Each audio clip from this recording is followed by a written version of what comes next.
ำลังฟังสถานีวิทยุกระจายเสียง FM 104.5 เมกะเฮิรตซ์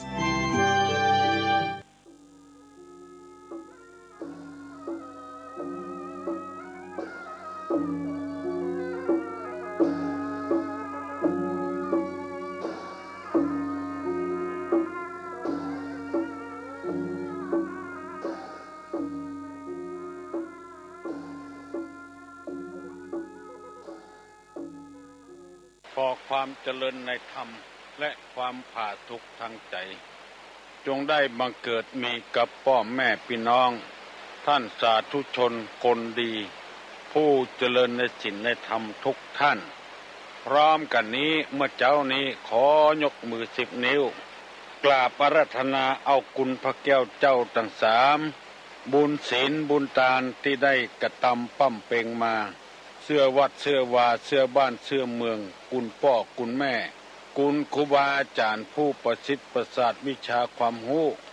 สิ่งศักดิ์สิทธิ์ทั้งหลายอันมีพระบรมธาตุเจ้าโดสุเทพและครูบาเจ้าศรีวิจัยเป็นต้นขอมาปกปักรักษาต้านสาธุชนทั้งหลายผู้รับฟังรายการวันนี้ทุกท่าน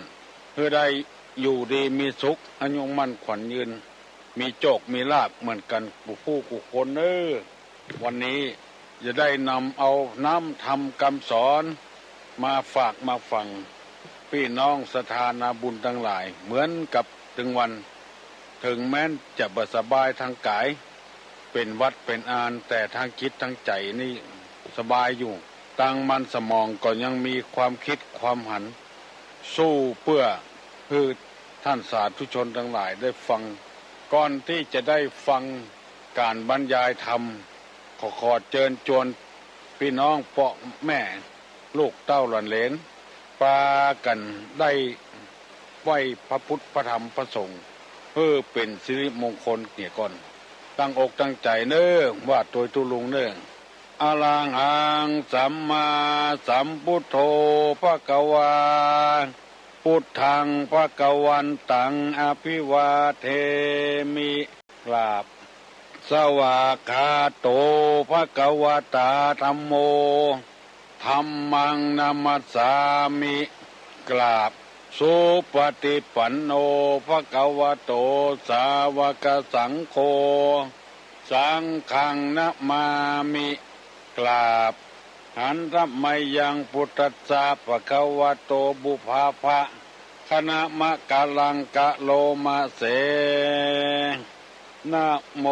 ตัสสะภะคะวะโตอะระหะโตสัมมาสัมพุทธัสสะนะโมตัสสะภะคะวะโตอะระหะโตสัมมาสัมพุทธัสสะนะโมตัสสะภะคะวะโตอะระหะโตสัมมาสัมพุทธัสสะพุทธังสรณังคัจฉามิธัมมังสรณังคัจฉามิสังฆังสรณังคัจฉามิตุติยัมปิพุทธังสรณังคัจฉามิตุติยัมปิธัมมังสรณังคัจฉามิตุติยัมปิสังฆังสรณังคัจฉามิตติยัมปิพุทธังสรณังคัจฉามิตติยัมปิธัมมังสรณังคัจฉามิตติยัมปิสังฆังสรณังคัจฉามิอิติปิโสภะคะวาอะระหังสัมมาสัมพุทโธวิชชาจารณะสัมปันโนสุขโตโลกวิทูอนุตตโลปุริสะ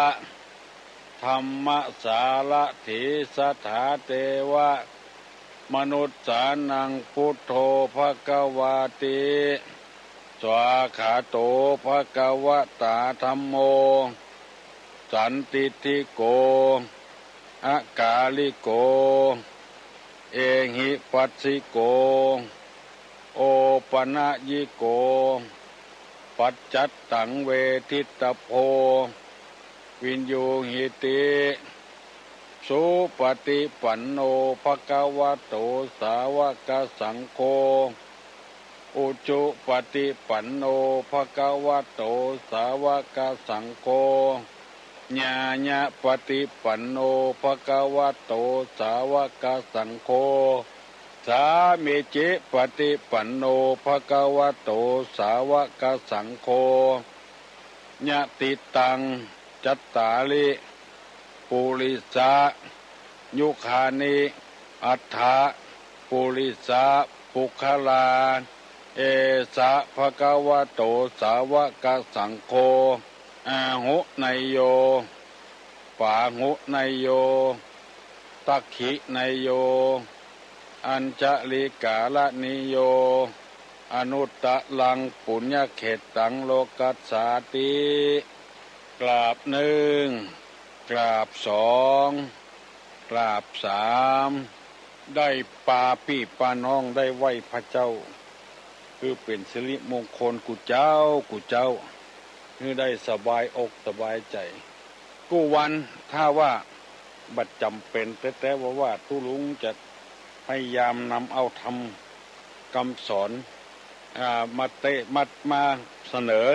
เพื่อพี่น้องทั้งหลายคำสอนในทางพระพุทธศาสนาเพื่อให้ท่านทั้งหลายได้เข้าใจว่าพระพุทธเจ้าสอนอย่างไว้พ่องถ้าเขาบอกเข้าใจว่าสอนให้ทำบุญทำทานแต่อันละก็เขาก็จะหูน้อยไปตุลุงจะพยายามมาเสนอเตือนน้อยเพื่อได้เข้าใจสุดแล้วแต่ไผจะนำไปกึดไปใจเนอะบ่ได้บ่ได้แบนให้ไผคนใดคนหนึ่งบ่ได้ว่าให้ไผคนใดคนหนึ่งจะไปคิดใจฟังไปเลยๆเนี่ยการไปตัวเนี่ยการไปตัวแล้วก็ฟังไปตัวแล้วอันใดปฏิบัติได้ก็ปฏิบัติไปอันใดปฏิบัติได้บ่ได้เตื้อก็เป็นเรื่องความคิดของไผของมันธรรมะแปลว่าคำสั่งสอนให้คนเฮานั้นมีธรรมะอยู่ด้วยกันให้มีความสุขในโลกนี้เขาจะอยู่คนเดียวก็บ่ได้ต้องอาศัยคนอื่นเมื่ออาศัยคนอื่นแล้วจะต้องมีคุณธรรมประจำจิตประจำใจบุคคลผู้ใดยึดเอาศีลเอาธรรมบุคคลผู้นั้นจะมีโทษนักพ่องถ้าบ่เอาศีลเอาธรรมไปใจหนึ่งจะเสื่อมจากโภคทรัพย์คนใดที่บ่มีศีลมีธรรมจะแบบให้มีทรัพย์สมบัติเข้าของคำเพราะว่าได้มาก็อย่าไปจ่ายในทางที่บ่ดีบ่เป็นประโยชน์สองชื่อเสียชื่อเสียเสียงบ่ให้มีไผคบหาสมาคมคนที่ปราศจากศีลธรรมจะเป็นคนเสียหนึ่งเสื่อมจากโภคทรัพย์สองเสียชื่อเสียงสามบ่องอาจกล้าหาญในเวลาเข้าสังคมสี่หลงตายคือตายอย่างบ่มีสติห้าตายไปแล้วเข้าสู่อบายทุกขติอันนี้เป็นว่าด้วยโทษของผู้บ่มีศีลบ่มีธรรมเพราะฉะนั้นท่านสาธุชนคนดีทั้งหลายตุลุงจึงเอากรรมอันนี้มาออกกุเจ้าเพื่อเขาได้เป็นคนที่มีคุณธรรมอยู่ด้วยกันม่วนบอกว่าใกล้บอกว่าไก่เหมือนกับพี่เหมือนกับน้องกันวงศาคณาญาติเดียวกันเพราะว่าถ้าปราศจากนี้แล้วมันจะเป็นมีโทษเสื่อมจากภคทรัพย์เสียชื่อเสียงบาปองอาจกล้าหาญในเมื่อเข้าสังคมข้อที่สี่หลงตายเกิดตายอย่างบ่มีสติห้าตายไปเข้าถึงอบายเมื่อตายไปแล้วจะไปสู่ในทางที่บดีบงามแล้วตุลุงจะได้ขอเมตตาเวลากับพี่น้องวงศาคณาญาติทั้งหลายอธิบายว่าเป็นจะใดจะต้องเสื่อมจากโภคทรัพย์ถึงแม้นพ่อแม่ตายไปแล้วตกเป็นมรดกก็ดีจะบ่ได้เอาทรัพย์ของพ่อของแม่นั้นสืบเพื่อมันยืดยาวนานได้ข ราะว่าคนบ่มีศีลบ่มีธรรมอาจจะไปขายกินเอาไปเล่นการพนันสารพัดอย่างบอกกุ้มกล้าที่พ่อแม่หาไว้ให้นี่เป็นต้นถ้ามีศีลมีธรรมนี่จะเกิดหาเสียดายของพ่อของแม่ที่พ่อแม่ละทิ้งไว้ให้หรือของใหม่ที่ได้มาก็ได้แบบบริสุทธิ์บ่ได้ไปค้ายาเสพติดบ่ได้ไปจี้ไปปล้นของเขามาได้อย่างบริสุทธิ์อันนี้จะรักษาไว้เมินถ้าคนปราศจากศีลธรรมแล้วมันรักษาไว้เมินมาไปแบ่งไปปั่นกันเนี่ยก็มดตัวภัยตัวมันเพราะฉะนั้นจึงค่อยขอเชิญชวนท่านทั้งหลายฟ้ากันปฏิบัติศีลปฏิบัติธรรมแปลงอกแปลงใจเอาอยู่ได้ทรัพย์สมบัติของพ่อแม่จะมีอยู่เพราะว่าคนบ่มีคุณธรรมนี่มันจะเป็นคนที่ตัดสินใจง่ายว่าเป็นของเฮาเห็นแล้วสองเสียชื่อเสียงตัวเนี่ยอย่างจะทำมาอย่างบักได้คำนึงถึงใจเนี่ยขกุนเช่นพ่อเช่นแม่อยู่ในวัดก็ทำลายชื่อเสียงวัดยุ่งหยาบเสียชื่อเสียงตัวยิ่งคนปัจจุบันเนี่ยมันเป็นปุถุชนมันจะแกล้งกันมันจะหาหนทางให้คนเนี่ยเดือดร้อนเพื่อภัยที่ไหนที่เบาเพราะน้องของสสถูกรถชนเนี่ยบ้านหน้าจะไปเก็บเอาสสมาอู้ซะหน่อยไปโค่นไปคว้าเอาตัวเจ้าวัดนั้นวัดนี้เล่นพายการกินเหล้าเมายากันกาเอาวัดออกมาหมู่เนี้ยมันไปโคดเอาตังเก่ามาคนที่ปัสจากศีลธรรมเป็นอย่างเงี้ยคนทำเสียเนี่ยเสียทั้งหมดบ่ม่วงเฮืองแก่นเดียวบ่ได้จดแผ่วต้นมันพุ่นละบ่ม่วงต้นนั้นต้นนี้มันเฮืองมันเหี่ยวบ่ม่วงต้นนั้นมันมาส้มเอาถึงต้นพุ่นเลยเพราะคนเนี่ยเป็นปุถุชนอยู่มันน่าจะเอาคนอื่นเข้ามาพัวพันเขาก็เอาแล้วเพราะฉะนั้นคนบ่มีศีลธรรมนี่มันจะเสียชื่อเสียเสียงเสียถึงตัวเองโดยเสียสถาบันโดยนักเรียนโรงเรียนนั้นโรงเรียนนี้ตีกันเอาเปี่ยวครูบาอาจารย์บุญเป็นต้นเพราะแต่นั้นจะต้องระวังตัวลุงก็นำมาเสนอกูวันเพื่อเอาช่วยกันจะทำมาค้าขายกาจะหากินตั้งใดฮับเงินเดือนเพื่อนกาขายลายล่องกาเนี่ยตั้งส่วนให้ส่วนนานี่ก็พยายามซื่อสัตย์ต่อกันเอาของดีๆไปขายให้เพื่อนอันของบดีไปขายให้เพื่อนเตื้อเดียวนะเขาก็ประกาศชื่อต่อไปนะเพราะคนปราศจากศีลธรรมหนึ่งเสื่อมจากโภคทรัพย์สองเสียชื่อเสียงสามบอกองค์อาจกล้าหาญในเวลาเข้าสังคมลบมันหลิบนี่บักกล้าบ่มีความกล้าเหมือนกับว่ามีเบื้องหลังมีไอ้อย่างเนี้ยกลัวเพื่อนหูตัวเก่านี่คนปราศจากศีลธรรมบอกองค์อาจมีเรื่องตลกจะเล่าให้ฟังสมัยแต่ก่อนนี่เพื่อนประชุมนี่บ่มีหอประชุมบ้านแก่บ้านแคว้นบุญและบ้านหั่นก็มันนั่นนะประชุมบ้านแก่เตื้อหนึ่งมีคนขโมยลักควายเปิ้นไปกินไปฆ่าไผก็บ่ฮู้ว่าเป็นไผจับมือดมมาได้วันหนึ่งเปิ้นประชุมกันเจ้าบ้านเจ้าจองกับปากันไปประชุมหมดคนที่ลักควายเปิ้นไปฆ่าก็ไปตัวเปิ้นนั่งก็บ่นั่งสองหน้ากับผู้ใหญ่บ้านบ่นั่งใกล้แก่เพราะว่ามีหูตัวว่าเป็นคนได้ทำบาปทำบัดนี้ไว้ไปนั่งใกล้จอกมุนที่หาน้ำบุญแล้วก็ดินไปดินมาคดแคทกลัวปื้นหูตัวเก่าเอาแขนซอกนี่ไปต่ำใส่น้ำต้นน่ะน้ำต้นจะก้นพ่อหลวงเพื่อกับตาเวยเนอะป่าเวยจี้เลยเอาเปียคอเนี่ยพ่อหลวงเพิ่นบอกว่าเปียคอน้ำต้น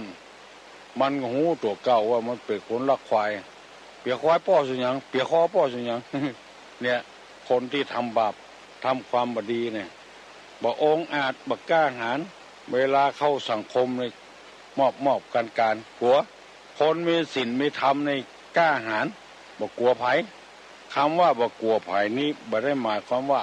กลัวความชั่วของตัวเองเนี่ยไม่ใช่ว่าบอกกลัวตีบอกกลัวต่อยไม่ใช่เข้าได้เข้าสังคมได้เปิ้นเป็นหัวหน้าก็เป็นได้ เป็นอะไรอย่างก็เป็นได้หมดอันนี้คือข้อที่สามไม่องอาจกล้าหาญในเวลาเข้าสังคมสังเกตพอเถอะคนผู้บ่มีศีลมีธรรมบอกว่าทุกเจ้าพระนายบอกว่าครูบาอาจารย์บอกว่าทหารตำรวจคนผู้ลุกอำนาจแล้วข้อที่สี่หลงตายคือเมื่อใกล้จะตายนั้นมันมีสติว่าไปเลยหลงที่ตายคนมีสติเนี่ยเพิ่นจะหายใจอ่อนไปอันนี้เป็นห้องว่าบ่หลงตาย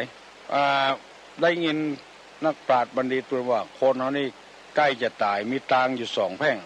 คือสุคติกับทุกขติถ้าคนทำบดีบดักนี่ไม่อย่าไปตังบดีให้ก่อนทุกขติ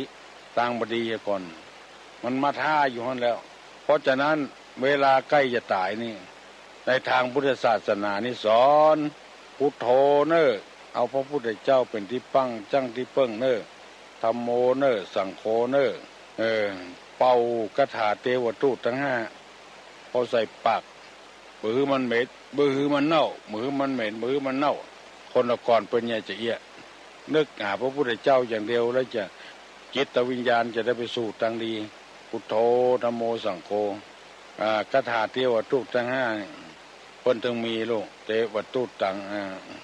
จติธัมโมจติอนาทิโตหันตหังกาลยานังกาโลมิกาเยนะวาจายะมนัสสติเป่าเสปากเป่าเสนาเสตาไปตังดีถ้าว่ามีจิตเป็นบาปแล้วก็ไปตังให้เคยมีคนเล่าให้ฟังแต่บ่เคยได้หันฆ่างัวฆ่าควายนี่ใกล้จะตายมันฮ้องอย่างงัวอย่างควายเอาไก่มาจนใกล้จะตายนี่ขอผ้าจุบน้ำติ๊กๆเอามาเจ็ดหน้าเจ็ดตาเจ็ดหัวตัวเก่าเพราะว่ามันทำเป็นอาจินเนี่ยแล้วอันนี้เป็นข้อที่สี่ข้อที่ห้าตายไปเข้าถึงอบายแน่นอนบัดไปทางสุคติเข้าสู่อบายเพราะว่าได้ทำบาปทำกรรมไว้คนอันนี้ทำอย่างไว้จังลืมเนี่ยลืมเปื้อนทำมือเอาลืมแต่เขาทำมือเปื้อนนี่บ่ลืมสะเตือได้เลี้ยงพ่อเลี้ยงแม่ก็โจมเดือดเนี่ยการกับบริยาการดีเมาเฝ้าพ่อเฝ้าแม่มานึกถึงว่าจะเอาบุญสักหน่อยที่พ่อแม่เลี้ยงเอามาตั้งแต่แบเบาะออกมาตั้งอยู่ในท้องมาเขาลืมบ่ได้คิดถึงบุญคุณเหล่านั้นเพราะฉะนั้นฮักห้ามใจพ่องเพิ่นเนี่ยอย่างเผาไว้พ่องเอาเนี่ยอย่าตอบจะแทนบุญคุณของเพิ่นปอกระบอกปอมนี่เป็นต้นตุลุงก็พยายามเนี่ยเอาทำกรรมสั่งสอนเนี่ยมาเสนอถึงวันถ้าฟังได้ก็ฟังไปเนอะจวนพี่จวนน้องจวนลูกจวนหลานฟังกันไปเพราะว่าธรรมะเนี่ยเป็นเรื่องทางจิตทางใจพุ่นไปเจอเรื่องของความร่ำรวยมั่งมีสีสุขอย่างคนมั่งมีสีสุขบ่มีเพื่อนมีฝูงก็เปรอะเปเตอคนมียศถาบรรดาศักดิ์บ่มีเพื่อนมีฝูงก็เปรอะเปเตอคนทุกข์คนยากตะบ้านกับจองมีเพื่อนมีฝูงมีคนใจอยู่สบายเพื่อเอาธรรมะมาสอนเพราะฉะนั้นพระพุทธเจ้าเพิ่นจึงมาแสวงหาโภคทรัพย์สมบัติต่างนอกได้มาแล้วก็จ่ายบ่ได้มาก็เดือดร้อนพิษกันเถียงกันได้มาก็มีความเดือดร้อนบอกว่าอย่างสักอย่างลาภยศสรรเสริญสุขเป็นสิ่งที่มนุษย์เราต้องการชั่วครั้งชั่วคราวถึงเวลามันก็จากเอาไปเป็นให้นาสาโทลูกกับเมียกับผัวกับมันก็ต้องจากเอาไปมันมาอยู่จีรังยั่งยืนเอาใจเขาว่าไม่ได้พระพุทธเจ้าจึงแสวงหาโมกขธรรมจนได้ตรัสรู้โอ้แล้วก็นำมาสั่งสอนเวนยสัตว์ทั้งหลายอย่างหมู่เฮาเนี่ยอยู่แล้วมีความสุขเพราะฉะนั้นคนผู้บ่มีศีลมีธรรมเนี่ยจะเป็นคนอย่างเอี้ยเสื่อมจากโภคทรัพย์เสียชื่อเสียงบ่องอาจกล้าหาญในเวลาเข้าสังคมหลงที่ตายแล้วก็ตายไปเข้าสู่อบายตุลุงได้นำมาเสนอพี่น้องทั้งหลายได้ฟังเป็นคติเตือนอกเตือนใจสักกรรมหนึ่งหลังจากอู้เสร็จแล้วตุลุงจะถามว่าภัยพ่องที่ฟังตุลุงมาเดียวเนี่ยว่าด้วยโทษของผู้ทุศีล5 ข้อเนี่ยภัยจำได้พ่องตุลุงจะถามก็เดี๋ยวนี้มาถามเตื้อจะได้นำเอากรรมสุภาษิตของคนโบราณเปิ้นว่าไว้มาเสนอ พี่น้องทั้งหลายได้รับรู้แล้วจะได้นำไปปฏิบัติต่อไปโบราณเพิ่นว่าอู้เปิ้นฮักยากนักจักหวังอู้เปิ้นจังกำเดียวก็ได้อันนี้เปิ้นว่ามากี่เจนคนละหมูตุลงก็นำเอามาใจอย่างเงี้ยตลอดเวลาเอาพยายามจะปรับปรุงต้อมคนให้มันฮักกันเป็นเรื่องที่ยากคนจะหวังหานี่เข้าใส่ที่จะฮื้อจังในกำเดียวอย่างที่คนทำบ้านทำจองเฮาพยายามอูเตเนอใจตัวใดลองอู้กำบดีกำเดียวอย่างตุลุงอู้ถึงวันได้เป็นกี่เดือนมาแล้วเป็นปีแล้วก็ลองว่ากำบดีเดือดร้อนเส้นถึงหมู่เดือดร้อนเส้นถึงหมู่ใครได้ยินป้องตุลุงว่าวันนั้นใครได้ยินป้องลองอู้เถอะเป็นจะได้เพื่อนถึงเอากำนี่ออกมาว่าเอาฟังเป็นว่าเฮาเนี่ยพยายามใจกำอู้ที่มีสาระมีประโยชน์กันในวัดในครอบครัวในสังคมที่นั้นคนเฮามันมีเป็นคณะเป็นหมู่โลกเรียกว่าองค์กรต่างๆในองค์กรของกำนันผู้ใหญ่บ้านอันนี้ก็เป็นองค์กรหนึ่งของอบต.ก็องค์กรหนึ่งในเพื่อนครูข้าราชการโรงเรียนเดียวกันองค์กรหนึ่งใครฮักกันแป้งกันอู้กรรมที่มันถูกมันลงกันเพื่อนฮ้องว่าอู้กันลงส่งกันปอบอกว่าบังคับกันในครอบครัวที่เพื่อนเอาธรรมะอย่างตุลุงว่าเนี่ยมาใจเพื่อนจะอยู่ด้วยกันมีความสุขบางครอบครัวที่บ่มีความสุขนอกจากบ่มีเงินมีทองแล้วก็อู้กันบ่ม่วนด้วยแกงถ้วยใดก็เก็มคาบใดก็เผ็ดก็เก็มอยู่กูคาบเมียเนี่ยกินก็มาม่วนใจจะอวดเปิ้นน้อยแก้วแกงวันนี้ลำเนอะเหมาะเนอะจับพริกดับเกลือพ่อเมียยิ้มน้อยยิ้มใหญ่บางคนถึงอย่างนั้นเผ็ดวะเกมวะส้มคนที่จิตเนี่ยมันมีกำลังใจถ้ามันส้มสัก2 เทื่อไปเขาก็กล้วยอู้กัน3 วันนั่นเนอะใส่ส้มแค่นักไป2 วันนั่นเนอะใส่เกลือแค่นักไปหน่อยเนอะเกมเขามันม่วนเกมเหมือนตาจะบอดอย่างเงี้ยมันบ่ม่วนใจคนเนี่ยก็เนี่ยแต่เนี่ยว่าใส่ผักโลต่ำน้ำพริกโลกกจินโลเมื่อชั่วโมงนี่ยังหมดแล้วง่ายๆเถอะเอามากินเดือดละเพชรเกมหมูเนี่ยถ้าสาธุชนคนดีทั้งหลายภัยหันจะได้พ้องที่ตุลุงนำมาเสนอนี่ที่หลายคนเคยโทรศัพท์มาหาตุลุงโอ้ตุลุงวันนี้ม่วนเนอเน็ตเนอแต่ตุลุงก็สบายใจเจ็บป่วยก็เหมือนบ่เจ็บบ่ป่วยอย่างมีคนชอบคนหุมพอออกไม่ออกที่ฟังรายการนี้ก็เหมือนกันตุลุงชอบที่สนใจธรรมะธรรมโมเพื่อเอาเข้าในจิตในใจได้สบายจิตสบายใจต่อไปฮัลโหลวันนั้นจูดวันนี้ถ้ามันเน็ตเนอะเน็ตเนาะไอ้ที่ที่มันเอาหัวมือโจนกันอยู่ปลอกกันนะอันนั้นมันโจนไก่มันมีเลยนั่นทุกปีไม่จักอันนี้ผมไปหั่นกับหมูกับตาแล้วหั่นมาละหั่นมาละหมูข้างงัวข้างควายเหมือนกันโอ้โหมันจะตายนะมันค้างแล้วมันฟัดโมนน่ะมันนอนอยู่น่ะมันหมุนได้ตินไปตั้งหัวเอาไปตั้งตินไปตั้งคางโอ้ไปหันอันนี้ทำไมเราเป็นผู้เจ้าเราไปตัวเองตุลุงเปิดโอ้ไปยังไงตุลุงมึงก็ไปบอกไปอย่างนั้นเนี่ยสุบีว่าเนี่ยมันไปมองมันเป็นมู่เรื่องล่ะมาพุทโธธโมสังโฆมันอย่างนี้มันเอาไก่ก็มันก็เอาหัวแม่มือมันนั่นน่ะมันดื้อกันอยู่ก็เถอะกันนั่นน่ะโอ้พูดดีแต่เนี่ยเขาไปจะได้ว่าข้างไผ่ได้ว่าข้างไผ่หรอกโยกตัวอย่างคือฟังเอาธรรมะเนาะครับเอาธรรมะเนี่ยโยกตัวอย่างฟังเพิ่นมีแต่หรอกเพิ่นดีแต่ครับมันมีอันแต่เอานี่นั่นถ้าหากตั้งใจฟังแต่สิ่งมันถึงโอ้ธรรมะธรรมโมเนี่ยเป็นสิ่งที่ดีทำให้แฟนจิตใจเขาได้สว่างโอ้สว่างสบายกัน แล้วก็ที่เขาเคยว่าเคยอย่างมายังพี่ว่าเดียวนะเกมเนอเพชรเนอจางเลยนะถ้ามันได้ฟังหมดนี้แล้วมันจะนึกได้ละน้องนึกได้ไปกูนี่กูเอาใจกูลูกว่าคนเดียวแล้วนี่แม่เนาะก็ใจว่าหรอมันยากกับเข้านั่นน่ะเฮียกันก็ย้อยฮ้อนกา2 ชั่วโมงยังมาไขแล้วนะเนาะแต่ว่ากันดังไฟแถมเนาะเข้าตกไฟฮ้อนไม่ตายแล้ว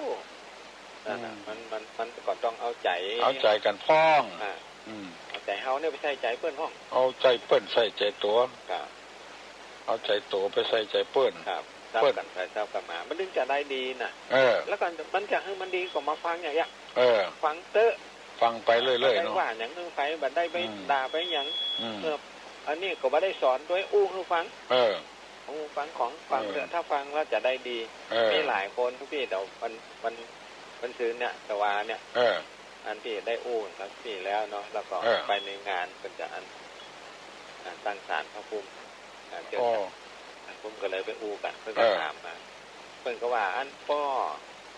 อดีแล้วเนอป้อบัดตอปัญหานะป้อเป็นของห้องว่าป้อนานกันนี้ก็ขออันโอย่างก็น้องพี่สมัยอย่างของดิเวกโทรมาตุลุงมาได้เป็นกำลังใจขอเถอะกำลังใจตุลุงเนาะบางฮื้อตอบปัญหาบางฮื้อคนอื่นที่เพิ่นมาได้ตอบมองถ้าเขาตอบมาได้ก็ของมูเขาก็ไปตอบนี่หรอว่าก็เป็น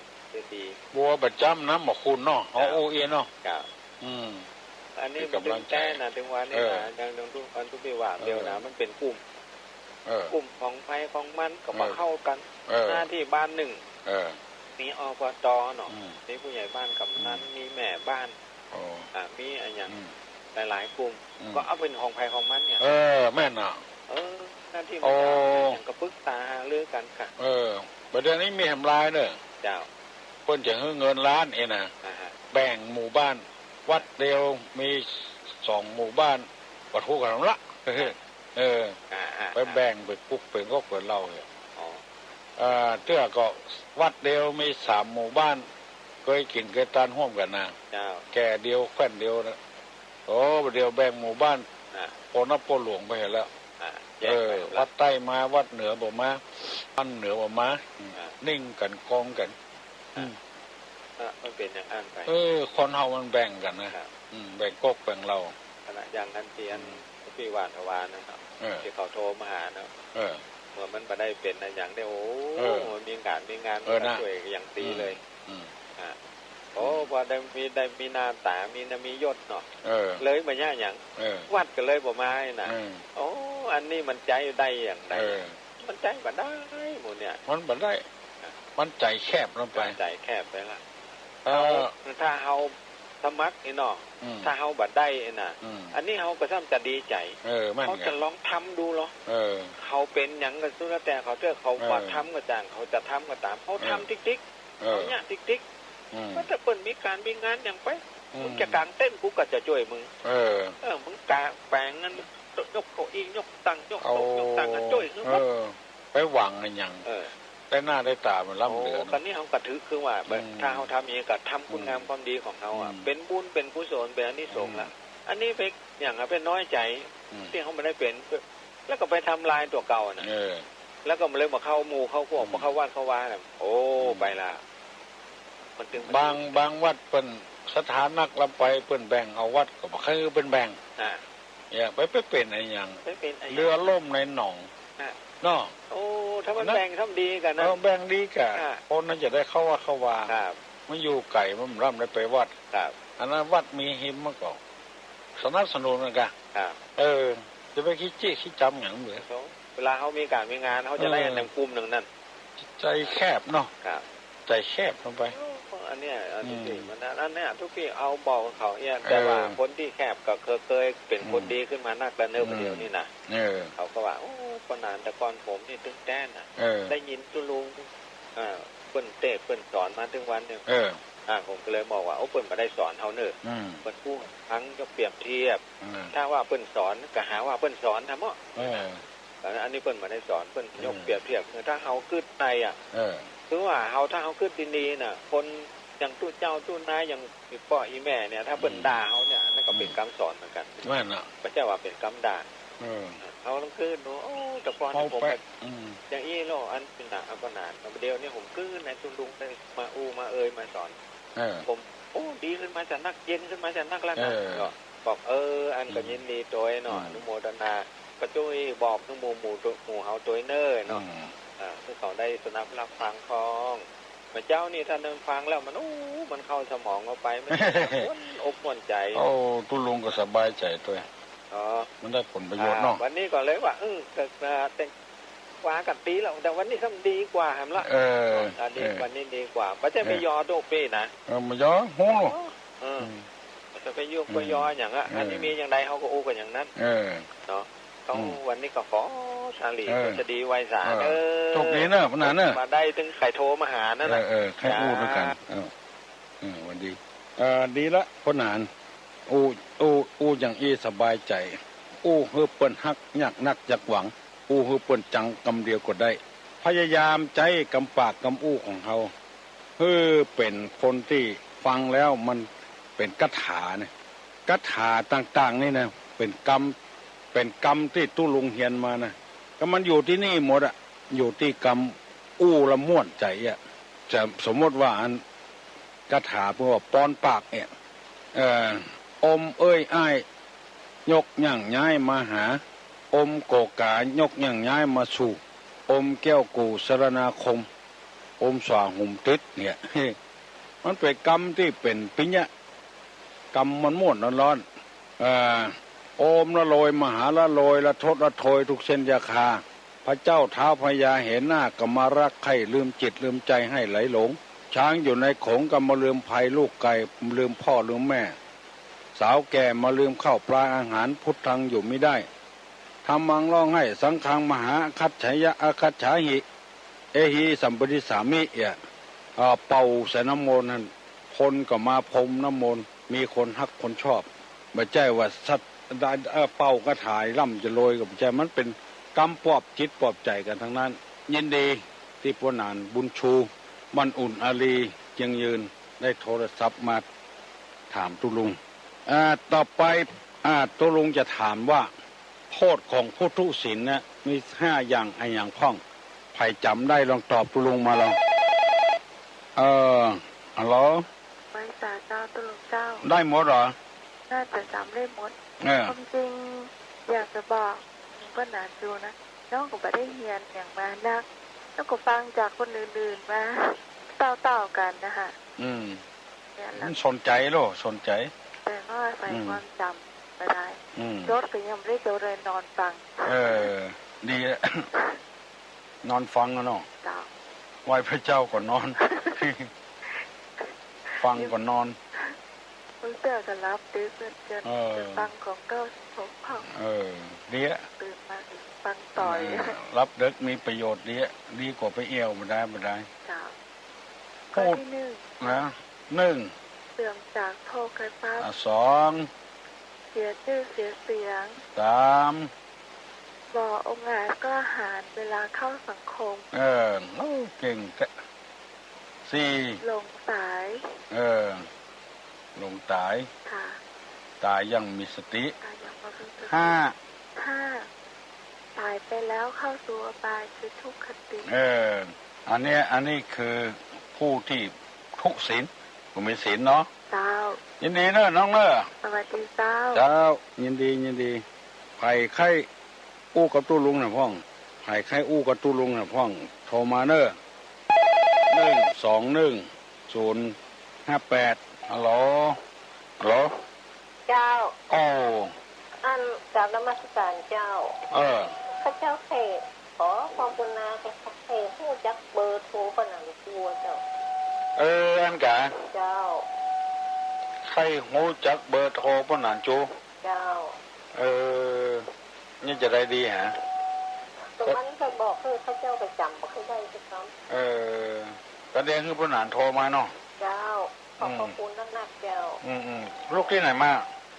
โทรที่บ้านจังไงเนี่ยเจ้าสัมปคอยเนี่ยเจ้าสัมปคอยนี่กะเจ้าเจริญพรเนอะเจ้าม่วนอกม่วนใจก็นานจูเนอะขอบอกเบอร์โทรเฮ้อไม่ออกยังไม่ในกำเนอะ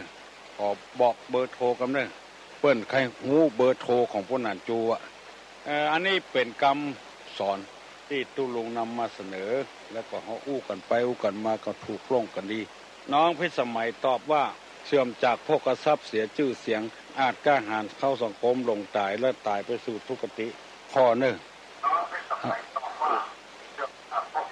ฮัลโหลฮัลโหลสวัสดีครับค่ะนมัสการตุลุงนะครับผมโอ้ไก่ก็ไก่เขาไม่แจมนะครับโอ้ไม่แจมปุ้นครับแต่ว่าวันซึ้งก็โทรมาเนาะตะวันก็โทรครับผมอย่างทุกใจเต็มที่กันก็ให้แถมตุลุงเนี่ยครับถามกันนี่อย่างครับจักจันมาถึงตองกวงนะฮะอ๋อมันมีเรื่องมันล่อมีเรื่องนี่ตัวเนาะเรื่องมันยาวอ่ะผมฟังตุลุงเล่าในเทปนี้สีมันแงวแล้วครับงั้นกันครับอันจักจันมันห้อง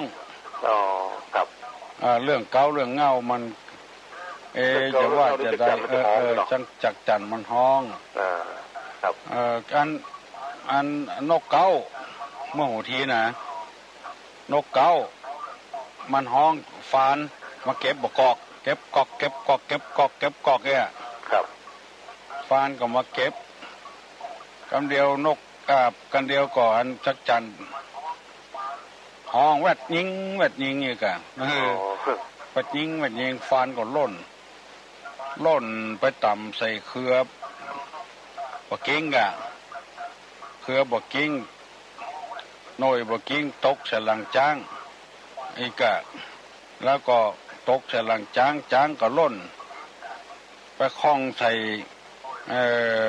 งาก็เข้าตาไก่กับเพอหางมดส้มก็ครบหำวอกล่นเครือบกกิ้งตกใส่หลังจ้างล่นไปย่ำใส่อีหวกก็เลยเดือดร้อนน่ะพอแจ้งย่ำใส่อีหวกเลยแตกอยู่เนาะก็เลยเอาพญาอินก็เลยฮือจักจันเอาไส้เขาใส่อีหวกเหรอเรื่องบีครับใส่ไส้อีหวกก็เลยแล้วก็เอา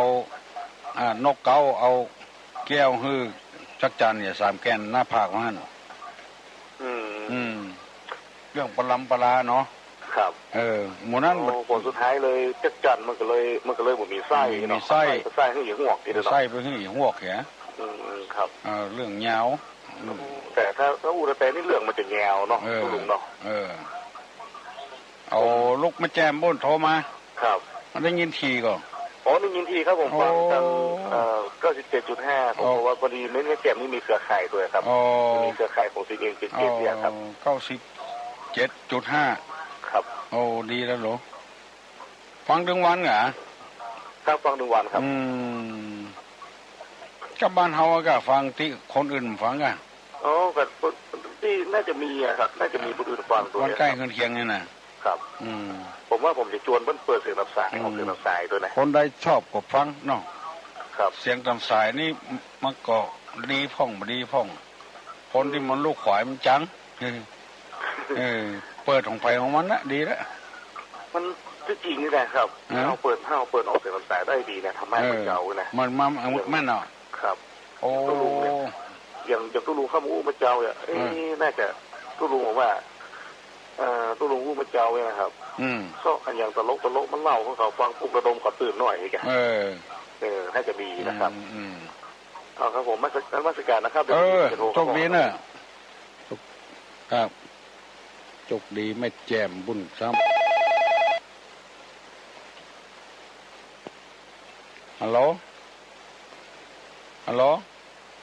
ตุลุงเจ้าให้ถามว่าลุงจูพ่อหนานจูเลยใช่แฟนพี่ดวงจันทร์กับเจ้า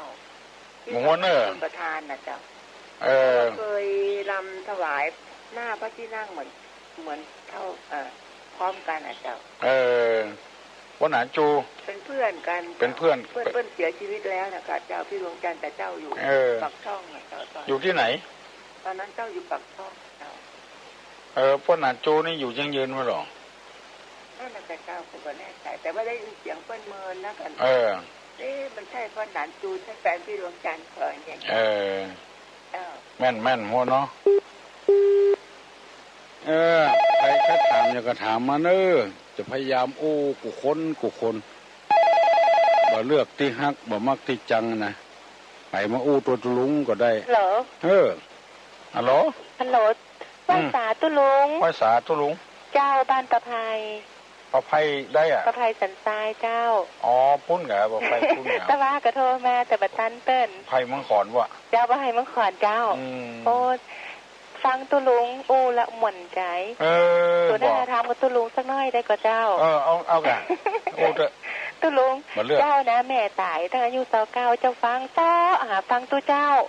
ฟังตัวเจ้าตนที่ถูกใจฟังไปวัดมาตลอดตั้งอายุ29อ่ะเนาะอยู่บ้านนี่ก็มาเจ้าแจ้งตี4ปุ่มลูกกันไหลวิทยุจะประมวดมือ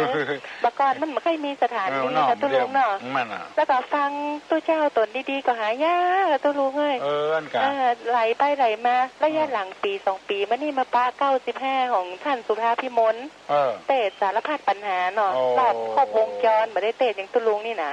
เตะบัจเจอริยสัจ4บัจเจระยะหลังนี่มันมีนักเนาะลำเดียวมี96นี่โห96นี่ดีขึ้นจะหามาดีเมื่อเดือนนี้เนาะสักเดือนนี้นะแล้วของตุลุงนี่ก่อนบัจเจชาติเดิมจะเคยมีเนอะ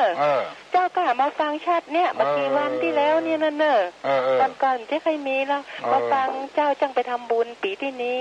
เจือปีตายหลายคนไปทำบุญแถวในวัดในเวียงอ่ะไปวัดลอยข้อผ่องไปวัดอย่างผ่องเอาพระไปตาลเพื่อเปลี่ยนสิริมงคลเป็นสบายใจแต่หาป้าตู้เจ้านี่ตนที่มันอย่างตุลุงนี่หายากเปิ้นก็ดีของไผของมันมั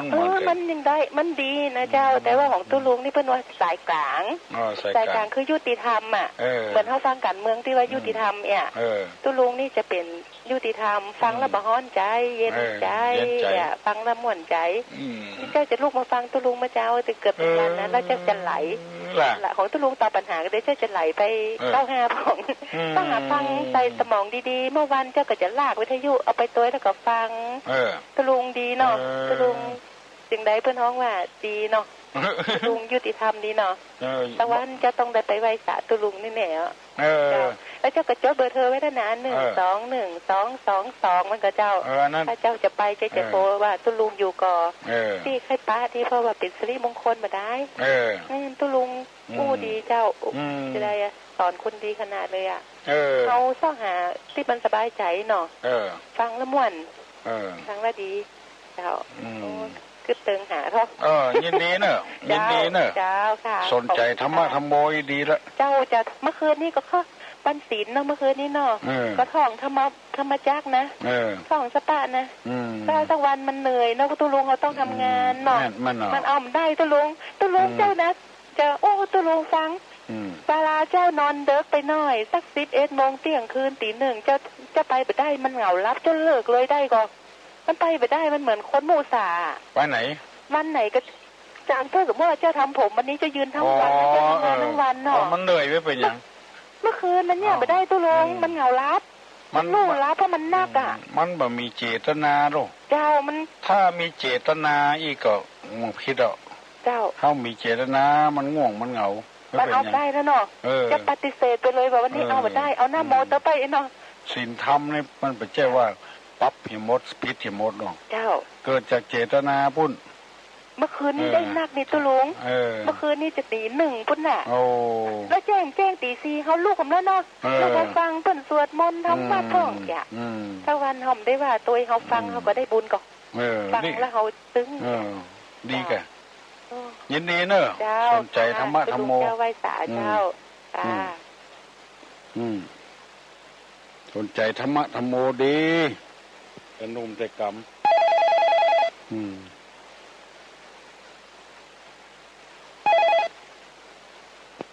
ฮัลโหลครับทุกพี่ตะกี้เพิ่งขายได้เบอร์โทรขายเบอร์โทรเอามือถือเนาะจำมาเนอะไม่ออกเนอะมือถือมือถือพนันจูเนอะ06 586 9703 06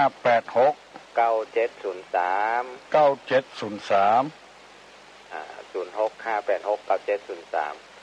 06 586 9703ครับแล้วที่บ้านก่อน212ที่บ้าน212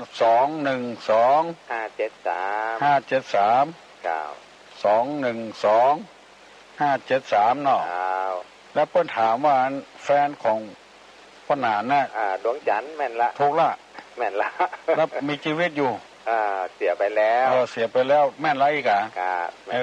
เสียไปแล้วที่ไปอันแสดงหน้าพระที่นั่งนะทุกงานก็คงจะเขาก็จำกันได้อ่ะเนาะที่นี่จำเสียงได้อยู่นะว่ามันจะแม่นว่าแม่นพูดนะนะครับเสียงได้แล้วก็อย่างมาดีๆก็เห็นน้องพิชใหม่มันอย่างมาเก่งแต่เก่งว่ะบัดได้จดโลกมันบอกว่ามันบัดได้จดได้จดแต่คนเก่งกับตึงเก่งนะคือเพิ่นชนใจอ่ะเพิ่นชนใจก็ตึงดีแต่ก็ตึงดีละอ่อนมันสมใจละอ่อนละถ้าถึงได้ถึงขนาดนี้ละโอ้แถมน้อยเป็นที่ปึ้งเจ้าบ้านเพิ่นแต่กะก็ไผทุกอกทุกใจไปปรึกษาโลกพิสมัยนะเจ้าคือความรู้จังนะก็นะน้องพิสมัยก็เฮือนจำเบอร์โทรนี่ไว้เถอะเนาะ6น่ะ5869703ถ้ามีอย่างคือมันโทรมาเด้อใครจะมาโทรมาอย่างปรึกษาหารือได้ทุกอย่างจำไม่เน้อพิสมัยเน้อ065586 9703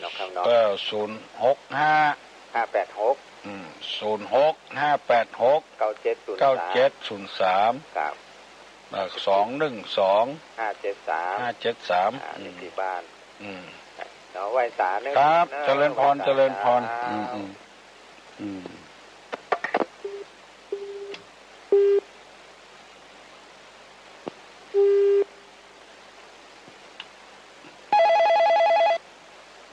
โอ้ได้แค่ย่างเลยเนี่ยฮัลโหลเจ้าตุลุงเจ้าเจ้าวันนี้เมื่อยนะตุลุงฮะวันนี้เมื่อยวันนี้เมื่อยเจ้ามันเปลี่ยนแต่ดูนะเจ้าเป็นไข้เป็นเมื่อยตุลุงเจ้าฟังตุลุงเนี่ยเจ้าแล้วเนอะตั้งแต่ตุลุงสวดมนต์แล้วเนอะนั่นเหรอเจ้านอนฟังเพื่อนนะนอนฟังเดี๋ยวลูกละเจ้าเดี๋ยวนี้ลูกละเจ้าอะไรจะไปกาดเนาะตู้ลูกก่อนยังมีที่วัดอยู่เจ้าเนาะนั่นเหรอเจ้าที่บวชเจ้าบวชกี่วันหัวหนออันบอกงูนะจะเอาเพิ่นว่าเนาะเจ้าเนาะเจ้าโทรมารายงานตัวได้เนอะรายงานตัวเจ้ายินดีเนอะเจ้าเจริญรุ่งเรืองเจ้ายุวันโนสุขังพลังสาธุเจ้าดีอกดีใจพี่น้องวงศาคณะญาติลูกหลานเลนโอ้มาเบื่อเหือดประคาดฮัลโหลน้องพิมพ์ว่าแต่ว่าไปได้ฟังที่ลุงเป็นวัดเจ้าหันเป็นวัดวันนี้จะถามปัญหาว่าเต้าลิ้นแลนคนเป็นแสนกินมาเที่ยงเจ้าแป๊บเต้าลิ้นแลนคนเป็นแสนกินมาเที่ยงเจ้าคนเป็นแสนกินมาเที่ยงเจ้าประธานตุ้ลุงเจ้าประถามตุ้ลุงถามคนอื่นถามคนอื่นเนาะเจ้าแป๊บเต้าลิ้นแลนคนเป็นแสนกินมาเที่ยงเจ้าอันอย่างเนาะเจ้าไปได้ตอบมาเนอะแต่แป๊บเต้าลิ้นแลนคนเป็นแสนกินมาเที่ยงไผได้ตอบมาเนอะน้องพิมพ์บ้านเมืองกืดปุ่นเป็นวัดตัวเหี้ยนี่จะได้ประเดี๋ยวคนกับปลากันเป็นวัดเป็นอานปฐมเสียง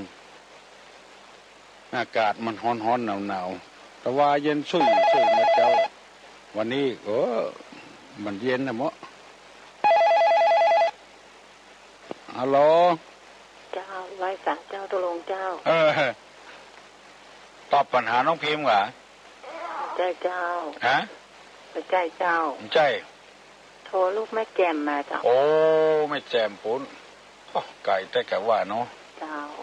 วันนั้นมาแวะหาตู้ลงนี่แม่นก่อนใช่กะใจเจ้าใจเนาะพอดีเจ้าอยู่ห่างดงพุ่นเจ้าแล้วมาอยู่แต่ลูกแม่แจ่มแล้วมาฟังตู้ลุงไปแหมก็เลยโทรมาตู้ลุงว่าตู้ลุงถามว่าฟังคนเดียวกายเนาะมีคนฟังนักเจ้าเจ้า พระเจ้าปะตุลุงครั้งสุดท้ายเมื่อตุลุงมาเทศปีอย่างคาราวานกองทัพธรรมเจ้าที่วัดประชาธรรมนะเจ้าวัดไม่คักเจ้าปีนายกเป็นออกมาเนาะเจ้าโอ้อยู่ห่างดงก็ฟังเจ้าไปไม่แจมก็ฟังโดยมาอยู่ไม่แจมโดยมาฟังเจ้าเจ้าพอมาอู้ตุลุงตีมาได้นะเจ้ามาอู้กันมาได้เจ้ายินดีเจ้ายินดีเจ้าเจริญพรเน้อไผ่ตอบได้ตอบเน้อปัญหาของน้องพิมพ์นะแต่แป๊บเต่าลิ้นแลนคนเป็นแสนกินบะเสี่ยงอย่างอ้อฮัลโหลตอบอ่ะมาตรการครับตุลุงครับตัวคาถามีสักน้อยนะครับอันคำว่าอัลลามคำว่านี่นะครับก็แตกต่างกันอย่างไรครับลุงก็ช่วยอธิบายฟังนะครับเผยฟังวิทยุนะครับไม่แจ้งเหรอไม่ใช่ครับโทรมาจากตั้งสถานีรถไฟครับอารามกับวัดครับแตกต่างกันอย่างไรครับที่เกิดที่ท่าเป็นการใดนะครับมันแตกต่างกันอย่างนี้บัดเดียวนี้วัดท่าบัดถึง6ให้เป็นอารามเป็นที่พักสงฆ์ถ้า6ให้ขึ้นไปเข้าอยู่ในกรมศาสนาแล้วของวัดเข้าใจครับได้ยินผมลืมไปละวัดกับอารามนี้ตั้งแต่6ให้ขึ้นไปเป็นวัดถ้าบัดถึง6ให้เป็นอารามเป็นที่พักสงฆ์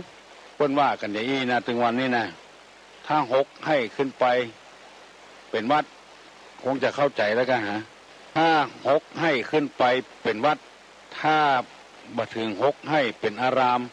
มันเหมือนกับอำเภอกับกิ่งอำเภอกิ่งอำเภอนี่มีประชาชนน้อยแต่ว่าอยู่ไกลอำเภอเลยไปตั้งกิ่งไว้ถ้าประชาชนพลเมืองมากขึ้นจะตั้งว่าเป็นอำเภอเข้าใจตามนี้ตัวเนอะแต่แป๊บเต่าลิ้นแลนคนเป็นแสนกินบะเสี่ยงไปตอบได้พ้องตอบมาเนอะกำเดียวจะ7 โมงละตุลุงจะย่างละวันพูดกับปะกระแถมฮัลโหลการตุลุงครับอันนี้ผมมาได้ตอบปัญหาครับโทรมาแจ้งตุลุงเพราะว่า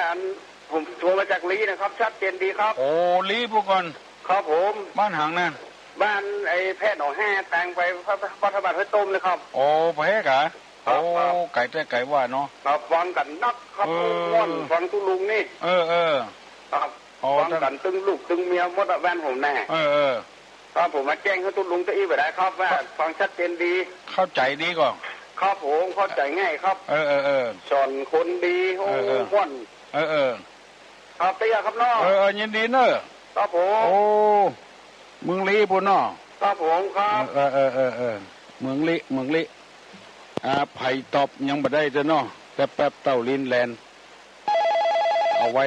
โอกาสหน้าถ้าไผ่ได้ก็ตอบมาแถม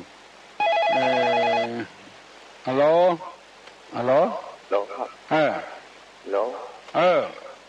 ตอบปัญหาตู้ลุงตอบปัญหาตู้ลุงน้องพิมพ์อันอย่างลิ้นนะครับลิ้นเนี่ยครับมันเป็นได้คนไปแสนกินเสี่ยงอธิบายมาหรอดักปิ้งเว้ยเอาแล้วเนาะขอปากันมีความสุขความเจริญในหน้าที่การงานทุกประการอยู่ด้วยความบ่ประมาทปั่นปอนให้มีโจกมีลาบเน้อรับปอนตุลุงสัพปีติโยยวัจจันตุสัพพะโลกุโมวินาศตุมาเตภวะตุนตระโยสุขีทีคายุโกภวะอภิวาทนะสีลิสานิจังพุทธาปจายโนจตตาโลธรรมาวัฏันติอายุวันโนสุขังพลัง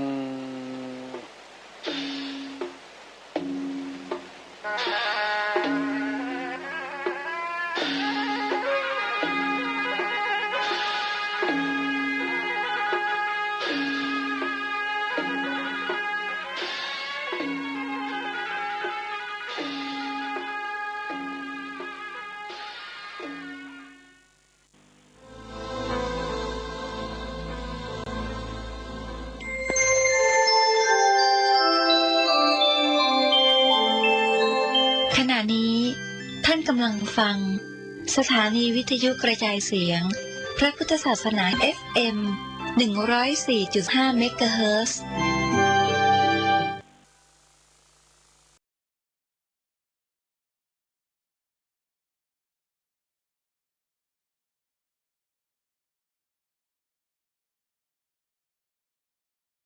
ร่วมงานบุญงานยกยอดชัดฉลองสมโภชเจดีย์42เมืองเจดีย์ดอยตุงจำลองเจดีย์ดอยสุเทพจำลองและถวายทานศาลาพระเจ้า42เมืองตลอดจนสิ่งก่อสร้างทุกอย่างณม่อนพระเจ้า42เมืองดอยนางแก้วเขตรอยต่อจังหวัดเชียงใหม่เชียงรายระหว่างวันที่18ถึงวันที่20มีนาคม 2565 เจ้าภาพการก่อสร้างโดยคุณแม่จันฟองกิ่วแก้วพร้อมลูกหลานบริษัทเพชรอินทรีย์ทรานสปอร์ตจำกัดบริษัทเขมรัฐทรานสปอร์ตจำกัดและคณะศิษยานุศิษย์พระเดชพระคุณพระพรหมมงคลหลวงปู่